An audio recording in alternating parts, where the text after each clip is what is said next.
Welcome to Falls Creek for the special edition of the Kangaroo Hoppet.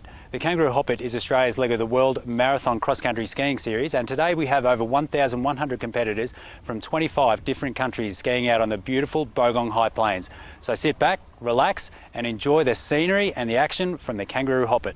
And what a magnificent day here at Falls Creek. We've got an overnight low of around about -4 degrees. The track is in perfect condition. We've had a little bit of melt freeze, so I think we'll see some really fast conditions today.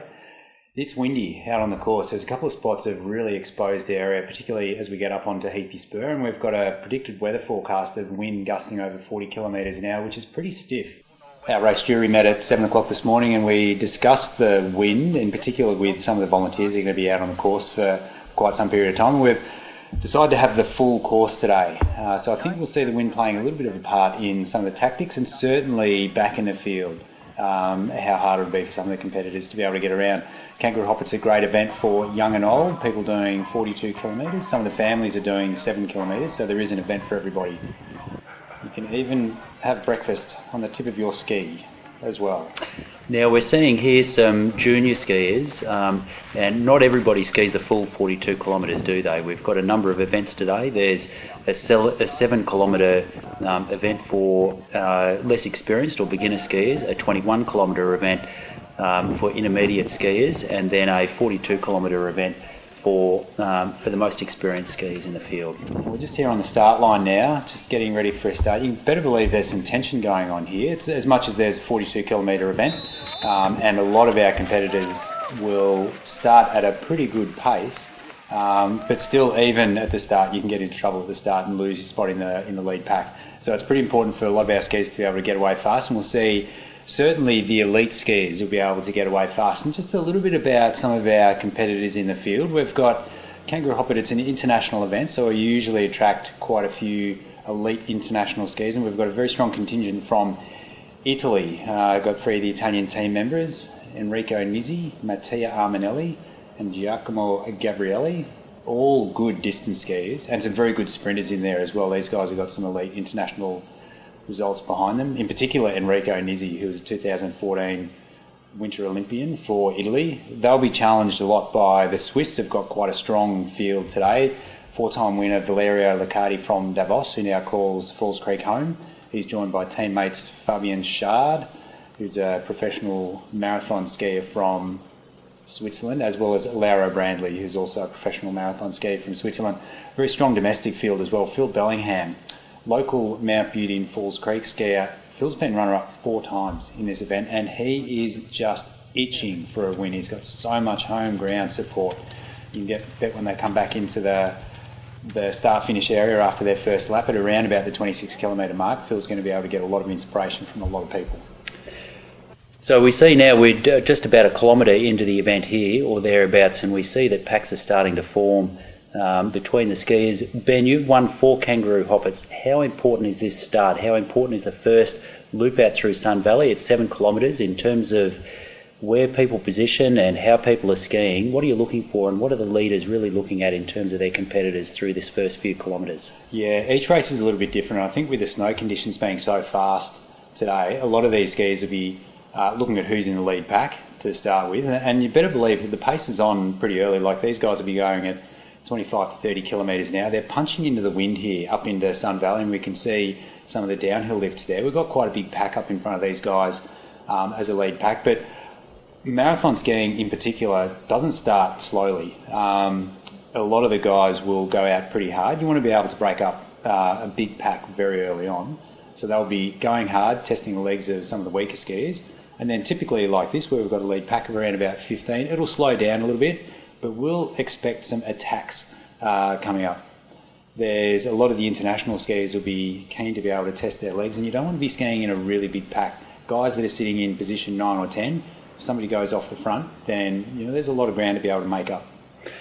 So there's probably 9 or 10 skiers in this field that if they have a good day, they're a realistic chance for either winning or finishing on the podium. And every one of those 9 or 10 skiers, they'll have their race plan. They would have developed through the course of the year. They'll be thinking about how they're skiing. They'll be thinking about the types of strengths they have on the course and the terrain that they've got here. So they all go in with their own race plan. Through this first few minutes, Ben, How often is it that a race plan really comes together, that you can be sitting there, we're about 3.5 kilometres into the race now, is it likely that there's people in that first 9 or 10 who are thinking, today's the day that it's all come together, my skis are running fast, I'm feeling physically fit, I've noticed that people around me, their skis maybe aren't running quite as fast. How soon into a race can you feel that today might be your day? Yeah, the pace is pretty slow here, so I reckon these guys are probably feeling fairly comfortable, and you can see the technique's quite slow. Guys are looking around, they're looking at who is in this lead pack, and we've got paces being dictated by Enrico Nizzi, the Italian skier. The Italians are all good sprinters, and so they'll want to control the pace as much as they can. They'll work as a team, particularly over the top, if there's still more than one Italian in the lead pack. But we can see these guys are really dictating the speed. They're not interested in going too hard at the moment. It won't be until we get one of the marathon skiers taking the lead that we might see a little bit of pace going in. We can see Enrico Nizzi leading there from Valerio Liccardi, 4-time winner, followed by local hope Phil Bellingham. And those guys are all looking pretty comfortable. They're looking around, sharing the lead. I expect that we'll get an attack coming pretty soon. We're about 3 kilometres into the event. Guys are a bit concerned that there's too many people in the lead pack. And as they turn around, they'll get a little bit of a tailwind, and I expect that this pack will be broken apart, potentially by Liccardi, who's just made his way to the front. And Valerio wouldn't be there by accident. He'd be making sure that he's in exactly the spot that he needs to be. We've got all of the contenders up there at the moment. And so coming now around into the top of Sun Valley, so turn the big horseshoe corner and now got a tailwind. You can see them changing their technique into a downhill tuck as they're coming down with a tailwind. It makes a big difference skiing into a wind. If you're skiing behind somebody, it's like cycling. You can get a real drafting effect. And so you can be skiing the same pace but working 5 or 10% less than the person in front. And we see typically through these long races that once a lead pack forms, that the guys out the front are taking it in turns of leading. The lead person will drop off and head to the back, provided that everyone's taking their turn when they get up into those strong headwind areas as they're skiing along. Still got quite a large lead pack here. There's 6 skiers in all, 6 or 7 skiers in all who are still within that pack. So at the moment, they really haven't spread out all that much. No, we're watching Callum Watson, dual Olympic skier for Australia, and Fabian Schad, one of the professional marathon skiers from Switzerland. They're just sitting at the back of the pack at the moment, which is certainly getting a very good draft coming through there. But we've got some big climbs in this course as well. There's one hill at the 10 kilometre mark, which is called the Paralyzer, which is not exactly a marketing ploy calling it the Paralyzer, and it's just a steady climb for about 3.5 kilometres, and that generally turns the screws on a lot of guys. They'll be starting to feel a little bit of fatigue as they're coming into that climb, but then 4 or 5 kilometres by the time they turn around and hit the top of the course, that's a long time to be working uphill for a cross-country skier, and they'll be skiing at around about 25 kilometres an hour up the Paralyzer, so they're skiing quick. So we've got some dynamics with the hills as well. We can see here that there's definitely an increase in speed. There's a lot more flurry of activity going through here, just as we're getting into a small series of hills at the end of the first 7 kilometre loop. So coming through to a drink station now, you'll see most of the skiers are taking a drink. There's an example there. Well, the last skier there, number 22, one of the Italian skiers, I believe, tried to take a drink but couldn't get their hands around the cup. And part of the problem that cross-country skiers have in taking a drink is the way that the hands are strapped into the poles. They strap around with quite bulky straps so that you can maintain a good grip on the pole, but it means grabbing a cup is very, very difficult. So number 22 there may well have planned on taking a drink at the first drink station and at every drink station, but they've just missed one. And so that's not a part of their race plan. And what kind of an impact does that have on you? If you're not getting your fluids and if you're not getting the nutrients that you need, does that impact you later on in the race? Yeah, it certainly won't impact them now, but this is a marathon, so 42 kilometres, and these guys will be racing for in the order of an hour and a half to an hour 40. And so towards the end of the event, that's when they'll start to feel a lack of energy going in. We just see one of the weaker skiers from the lead pack just dropping off there, but we can see just on this first hill, the pace has gone up a little bit, and as much as it's a 42 kilometre event, these guys will be working pretty hard through this period, and so they're just getting to the crest of the first hill. See a lot of technique and a lot of power going on. Cross-country skiing is typically a sport which is defined by a whole series of small explosions of power. It's not really a grinding sport. It's a high-speed sport where these guys will be skiing probably around about 35 to 40 kilometres an hour on some of the flat sections, let alone the downhill sections where they'll typically hit 70 to 80 kilometres an hour. So there's certainly some speed and some highly tuned athletes. So we see number 22, after missing a drink, has now just passed 3 people, so maybe he wants to be first person through to the next drink station, perhaps.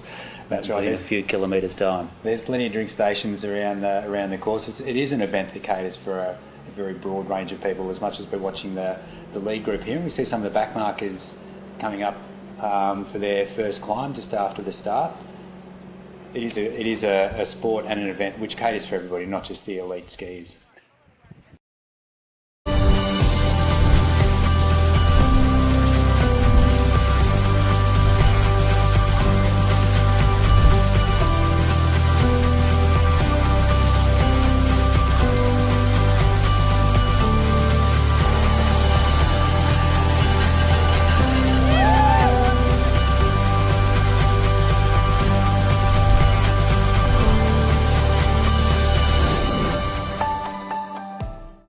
Loppet series around the world, there are a number of Loppets that happen in countries right across the world, and they're part about celebrating elite skiing, and some of the people that we see here in the lead pack are some of the elite group of skiers in the world at the moment. But the Loppet series is all about participation as well, and encouraging people to get out and be active and connect with the sport of cross-country skiing and be physical, and all of the health benefits that come with exercise of this nature. That's right. The Kangaroo Hoppet is Australia's leg of the World Loppet, and the World Loppet's a collection of the 20 biggest cross-country ski races in the world. It attracts around about 135,000 people per year. That's the entire World Loppet. We get just over 1,100 people in today's Kangaroo Hoppet. So it is, in terms of participation, it is a really big sport. So 135,000 people thereabouts participating in the World Loppet. And it's about travelling the world and doing a lot of cross-country skiing and meeting people. As much as there's a pointy end of the field, which we're focused on today, there's a lot of international skiers that are sitting back in the pack. Not everyone's an elite skier, so there's a very big, very broad range of skiers that participate in World Hoppet. And it's about travelling the world and skiing and making friends. And it's a very big family, and it's a very inclusive family as well. So very easy for new people into skiing, whether you're doing the 7 kilometre event or the 42 kilometre event. Really good chance for people to be able to join that big family and enjoy the atmosphere at these elite international events. And we can see lead pack here just making their way out towards Watchbed Creek, and so this is a fairly flat section of the course, and Valerio Liccardi, who's probably the most experienced marathon skier out of this group, he's starting to turn the screws. Like, he's not messing around here. You can see there's not too many people sitting in the back that look like they're cruising, and Valerio's idea here, he doesn't want to get in a sprint with any of these guys. I think there's some very well-credentialed sprinters. Probably most prominently is the guy sitting number 2, which is Phil Bellingham, our local hope. Phil's a great sprinter, particularly towards the end of the marathon. You can see the muscle mass that he carries. If he can get himself around the course and get himself into a position to sprint, then he's going to be probably the key player. But Liccardi is working hard. He's making sure that the guys are getting a bit of lactic acid into their legs. He wants to hurt them before the finish line. And we can see now, even though it's a very cold day at Falls Creek, earlier on in the day it was -9 at the top of the course, or -9.2 at the top of the course with the wind chill, and the conditions have stayed cold, which is great for maintaining a fast track. But we could see there on Phil Bellingham just a sheen of sweat just starting to appear on his brow. These guys are working hard. It's a hard sport, and it takes a lot of energy to maintain this pace over 42 kilometres. That's right. Typically, cross-country skiers have the best oxygen carrying capacity out of all the endurance sports, and that's just typically because they use every single muscle fibre in their bodies to be able to propel themselves. So it's typical all-over body sport, particularly when you throw in a few hills. The guys will be working really hard up some of those hills, and so their oxygen carrying capacity is really second to none in terms of world sport. And when they're working hard, they work hard. They breathe hard, their heart rates are hard, and their muscles are working hard. And we can just see someone dropping off the lead pack here. Looks like Enrico Nizzi. No, it's Mattia Armelini, the Italian sprint champion, just dropping off the back. And that's not where you want to be. You might be able to get back on, but these guys are just about to turn a corner and punch into the wind for a little bit, and you want to be right up behind the person in front of you. There's been, on the course to this stage of the race, there's been a lot of flat, which is very hard on a flat section of track for the lead skiers to make a break. But what we might see now is the lead pack, somebody in that lead pack start to think, right, as soon as we hit the hill, I'm going to try and blow things a little bit open. And so we can start to get one or two skiers, maybe a pack of two or three, together at the top of the course, as we just see number 22 dropping off the back of the pack there as we're coming into the hills. We're not far off the bottom of the Paralyser, which is just around the corner here. So the Paralyser runs for a kilometre or two, steady uphill. It's a long haul from this elevation up onto the top of the Alpine National Park. And once they're up the top of the Paralyser, it flattens out again and then upulates to a high point on the course soon after that. Each of these skiers here, they know the Paralyser's coming. They want to save just a little bit in the tank to make sure that they're not the ones that get dropped off the back when the leaders really accelerate up the Paralyser. Yeah, these guys have got a few hundred vertical metres coming up, which in cross-country skiing for a marathon is quite a difficult climb. It's interesting. I think Liccardi is, possibly making a little bit of a statement off the front at the moment. There's always, when it starts to hurt a little bit, it can help when skiers or athletes get to the front and you can dictate the pace. You can see some of the school kids that are camped out on the Bogong High Plains having a little bit of a cheer as the skiers go past. What a treat that their school camp has been treated to, with some of the elite international skiers on the Bogong High Plains for them. As we see Phil Bellingham just taking a spell from leading and Liccardi going back to the front. Now, you'll notice the trees in the background there, the snow gum, which is a species of eucalyptus. It's the only tree that grows at this elevation in Australia. It was burnt by fires in 2003 and 2006. They're lignotubous, which means they're like a daffodil. They've got a bulb down the bottom, so when they're killed by fire, or when the branches and leaves are killed by fire, they'll resprout their growth. Probably not what the lead pack are thinking there at the moment in terms of looking around and enjoying the beautiful Alpine National Park, but it's a very unique part of Australia. It takes up 1% of our landscape, and we're very fortunate that we can run Australia's major cross-country or major snow sports event through such a spectacular landscape. That's right. These guys are skiing through some of the most pristine and beautiful environments in Australia, but they'll be concentrating on the 5 to 10 metres of track right in front of them. Did you notice there, just Phil Bellingham, as he pulled over, he did a little hop on his ski, lost his balance for just a whisker. When these guys are working this hard and there's so much importance on them maintaining a pack and being able to ski behind the people in front of them, when you lose your technique for just a little bit, how much does that matter? Yeah, that can, you can get a little bit of fatigue from that, and particularly if it happens fairly consistently. The track's in magnificent condition at the moment, so maybe Phil wasn't really concentrating on what he was doing, but cross-country skis are only a few centimetres wide. They weigh about 600 grams each, so there's not a lot of support that goes on when you've got elite racing skis at this speed. So, the guys have got fantastic balance and great muscle control. We can just see we're into the bottom of the Paralyser here, and you can just see that rhythm that Liccardi's in. Beautiful V2 technique. He's been followed by Giacomo Gabrielli, big Italian sprint star, and it looks like we've got a pack of four that's well and truly formed here.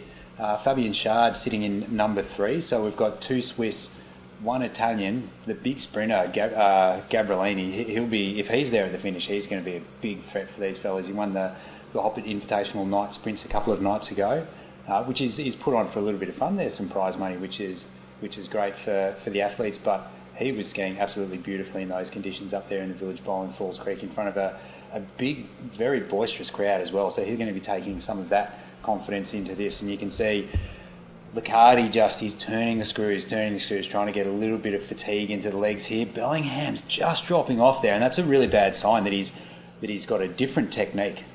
And you can see Phil, if he was feeling really, really good, he'd still be using the V2 technique, which Liccardi and the other 2 skis are doing out in the front, and Phil's going to be fighting to hang on here. This is why it's called the Paralyser, because it just turns the screws so hard, and a little bit of fatigue. Liccardi's just looked over his shoulder. He's probably noticed that Phil's probably back a metre or 2 from where he should be, and that's going to be a big consideration for Liccardi, because Phil Bellingham's probably the one person in this lead pack that he doesn't want to get into a sprint for the finish, even though he's got a former world junior bronze medalist in the sprint with Gabrielli sitting right behind him. Fabian Schad, he's a gun sprinter as well. He's just a ball of muscle. So if he gets into a sprint, I think Liccardi is going to be very happy that it's going to be a 3-way sprint if he can get rid of Bellingham. these guys are going to hit the top of the hill probably about another 1.5 kilometres, and you can see some of the hills around, they're just starting to climb. They'll get up above the tree line, they'll get to the top of the hill, they'll do a hard left turn and go straight into the wind. So if Bellingham's not there, he's going to be doing an awful lot of work into the wind. But these gaps sometimes happen quite slowly, and Phil's going to be really trying to hang on, but it looks like Liccardi's too strong out in front just at the moment. It's not often in the Kangaroo Hoppet that you get somebody off the pack at the top of the paralyser, which is where we're getting to at the moment, who'll then go on to regain that pack. It's only happened a couple of times and hasn't resulted in a win. So I think Liccardi's going to be very aware that there's a world of pain coming up for Bellingham. Unless he can get back onto this pack, he's going to be all alone into the wind. I think this looks like Liccardi's race plan coming together, to be perfectly honest. That section where Liccardi just looked over his left shoulder and saw Phil Bellingham with a different technique, a slower technique, going up the hill, there was a very slightly steeper section of the paralyser. It's a fairly consistent grade, but there are a couple of spots that change by a few percent. And right coming into that section was when Liccardi looked over his shoulder, and we can see Phil Bellingham now has dropped right off the pack, in fact probably thinking that needs to reassess what his race plan is coming into the top bit of the paralyser now. But when Liccardi looked over his left shoulder, coming into a steeper part of the paralyser, saw Bellingham just dropping off the pack, it looked like he accelerated, and that, in terms of Liccardi's race plan, has done what it needed to do. He's now down to 3 people in his pack, and he's dropped one of the key sprinters out. So we're coming up to the top of the main climb now. There are a couple of shorter, sharper climbs to come soon as we're heading up above the tree line into the Alpine National Park. We'd be around about 1,700 metres above sea level. So cross-country skiing, it's a hard sport. It uses just about every muscle in the body, but it's also done at altitude, and certainly the lack of oxygen at this level is something that you feel when you exercise. These guys, they're working hard. They've been working hard up a hill for the last 2 kilometres now, and with a lack of oxygen in the air, it exacerbates what their body's feeling right now. So we see Liccardi there. He's opted to take his own drink instead of taking a drink from the drink station. The athletes who are at the elite part of in the elite part of the field, they'll sometimes carry their own drink with a special concoction that they've got with a lot of maybe sugar and caffeine and those sorts of things that are there. But it's something that they've worked out that gives them the best boost that they need. If you don't feel like carrying a drink because a belt can feel like it slows you down a little bit, then you grab a drink from the drink station. You just see Liccardi having a word to Gabrielli.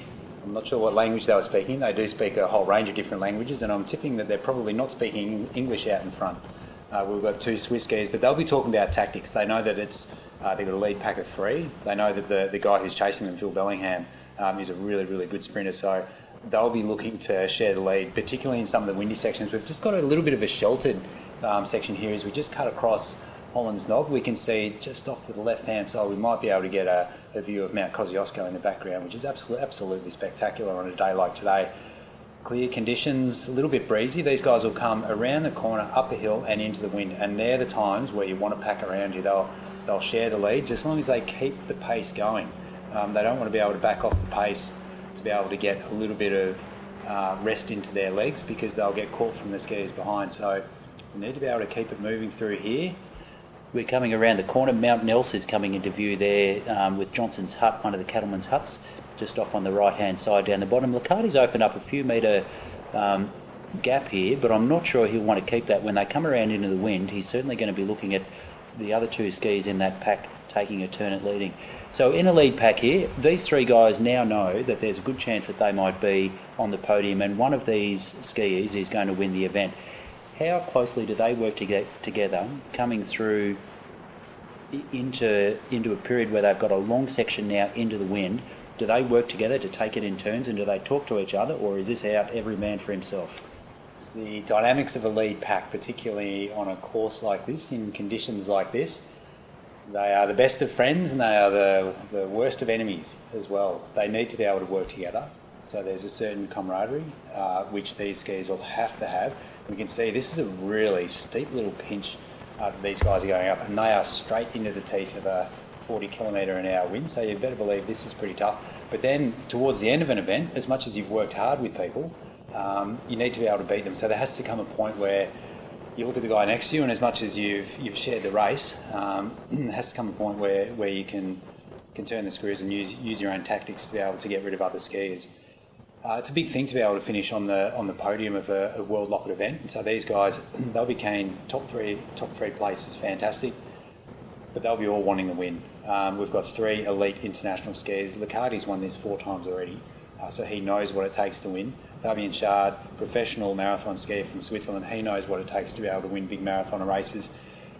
And Giacomo Gabrielli, the big Italian sprint star. We've never had an Italian winner of the Kangaroo Hoppet in the 29-year history that we've had. So he'll be looking to be able to be the first Italian to get his name on the trophy, which is a kind of a who's who of world skiing. There's Olympic champions on there, world champions on there, elite marathon skiers on there. There's a few Australians on there as well, sharing some of the accolades with some of our more fancied international skiers. And so it's the biggest snow sports event in the Southern Hemisphere. It's the focus of world skiing, particularly in August, but throughout the northern summer. A lot of the skiing world turns their attention to the Kangaroo Hoppet, and so these guys, they know that, they'll be looking for the win. There's some added incentive for Liccardi to win this event today. He's won 4 Kangaroo Hoppets, which is an exceptional performance in such a tough event. To be the best skier on the day on 4 separate occasions is really something that's quite remarkable, but he's not the only person to have done it. There are a pair of Australians, Ben Sim and Ben Derrick, my fellow commentator, who've both won 4 Kangaroo Hoppets. So if Liccardi wins today, if he can shake off the Italian sprint champion and his own countryman there, he can go to number 5 on the list, the only person to have won 5 Kangaroo Hoppets. And I think Liccardi will be a very deserving record holder as well.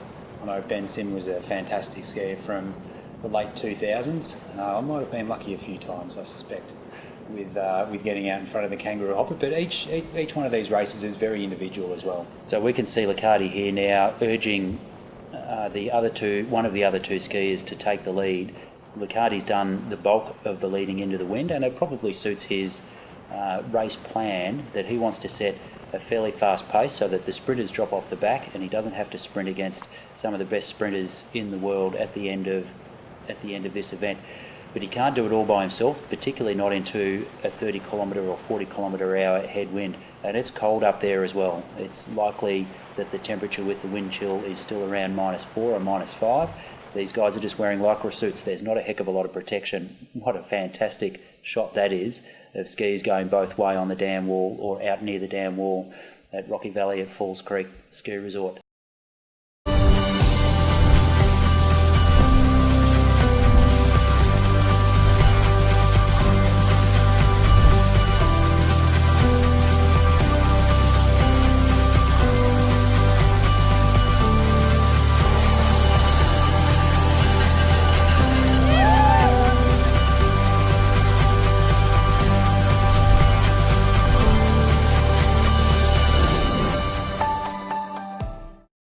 That he has other people taking the lead as they're coming back through into the finish line now.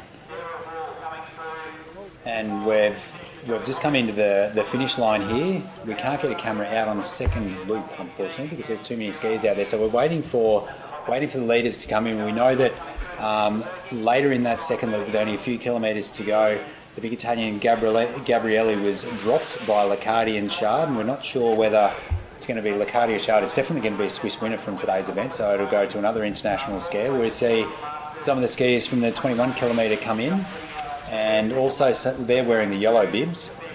We've got the blue bibs, which are our 7 kilometre skiers, and so there's lots of families and lots of kids that ski in the 7 kilometre event, and it really is genuinely good fun.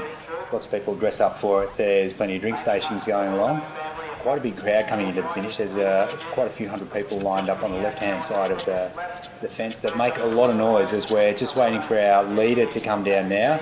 We've just had information through that Liccardi was the first one over the dam wall, and so his tactics of working hard to be able to break the elite sprinters also in the lead pack apart has worked, and we're just waiting for Liccardi to come over the finish line and down to claim his 5th Kangaroo Hoppet, which is an absolutely fantastic event. We've got one of the 21 kilometre skiers finishing there across the line. They've done a fantastic job. They've been right up top. Lots of parents and families skiing together out there and friends skiing together. It's a social event for a lot of people, as well as the elite athletes that are out there, as we see a father and child crossing the finish line. There was lots of that we've seen throughout the day of people skiing the 7 kilometre or the 21 kilometre as a family event. It won't be long now before we see the lead ski coming over the top of the hill, and in fact, here they come. Here comes Liccardi. It looks like he's got a little bit of a break, and so he knows he's got one, and this is a magnificent feeling. You come slight downhill into the finish, give the arms a rest, wave to the crowd. What a great ski by Liccardi. He's a slight bow to the crowd there. He's a very, very humble man. And it's fantastic. A more deserving winner I don't think he could find of the Kangaroo Hoppet. That's his record 5th Kangaroo Hoppet, which is absolutely fantastic. Skied 42 kilometres as he's followed just over the line by his Swiss teammate Fabian Schad. That is a Swiss 1-2, and I don't think we've ever had a Swiss 1-2 at the Kangaroo Hoppet before. Those guys have skied absolutely super. 42 kilometres going flat out. You think they deserve a break. 5 Kangaroo Hoppets. And a wonderful ski from Fabian Schad, a fellow countryman from Brooklyn. You've certainly flown the flag with pride today. Well done as we ski. Beautiful as always. Kangaroo Hoppet is always just a great race. It was pretty windy out there today. I tried to keep the pace high from the beginning, which I think I managed to do quite well, to break the lead pack a little bit. And yeah. Was a great day, and we worked together really well. That was a great bunch today. Awesome race, beautiful weather, just perfect. Oh, I enjoyed it the best I could, yeah. Oh, in the end he was just stronger. He was the whole time leading. I tried to help him as much as I could, but in the end he just had a better shape, better day, and but I was still lucky we could take the podium together.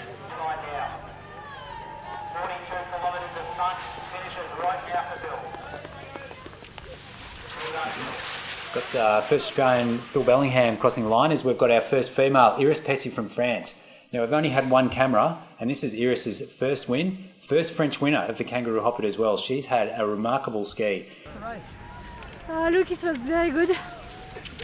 Pretty windy, which usually doesn't suit me, but I kept on pushing and pushing and pushing, and it worked. Yeah, I'm pretty happy. Beautiful day, thanks everyone, it's awesome. Has been chased by a pack of Australian skiers that have been working together, so Iris Pessy to be able to maintain the lead, particularly into the wind, that is one of the best skis you will see in the Kangaroo Hoppet. You see some of the backmarkers coming in now from the Kangaroo Hoppet. Fantastic day by everybody. Everyone got home safely and enjoyed a really good day as we see our 3rd place female coming in, Casey Wright, a 2018 Winter Olympian. She's just finished behind Amy Watson. Oh, there's some leg cramps going on there. Iris Pessy giving her a bit of encouragement. These skiers have skied themselves to absolute fatigue. So we saw the winning male time there that Liccardi skied was around about an hour 44. There are some skiers that will take 6 hours to complete this course, and they're the people who are out there working in the cold conditions, into the headwind, for hours and hours and hours, and really, it's a remarkable effort that people of all abilities and all levels of fitness can complete such a long course. We see someone there towing a baby in a puck, so there's a baby inside there. A puck is a special sled that's designed to tow children around in, and all sorts of bits and pieces as well. They are hard work to tow around, and if that person's just done 21k in a puck, then take my hat off to them well and truly. Another puck crossing the finish line. They come in all different sorts of shapes and sizes. It's a great way to get your youngest 2 kids through their first 7 kilometre or 21 kilometre event. It is a family event here at Falls Creek, so it's about participation. As we just have one last look at Valerio Liccardi. He is going to be very, very satisfied, man. Thank you very much to Falls Creek and AGL as our primary sponsors, as well as all our minor sponsors. The girls, Iris Pessy, Amy Watson, Casey Wright, winners of the 21 kilometre, Bentley Walker Bruce, winners of the women's 21 kilometre, absolutely fantastic performance there. Ella Jackson, number 1, and then down to our 7 kilometre winners. Flower ceremony is absolutely fantastic for these guys. There's a big crowd standing there. Zana Evans, winner of the 7 kilometre ladies event again, 3rd year in a row. And we have our AGL $1,000 scholarship winners that AGL give to the most encouraging results out of Australian skiers to help them pay for their race and training expenses. Thank you for watching the Kangaroo Hoppet. What a great ski from Valerio Liccardi of Switzerland. 5 times Kangaroo Hoppet champion and the first victory for Iris Pessy from France. We'll see you again next year.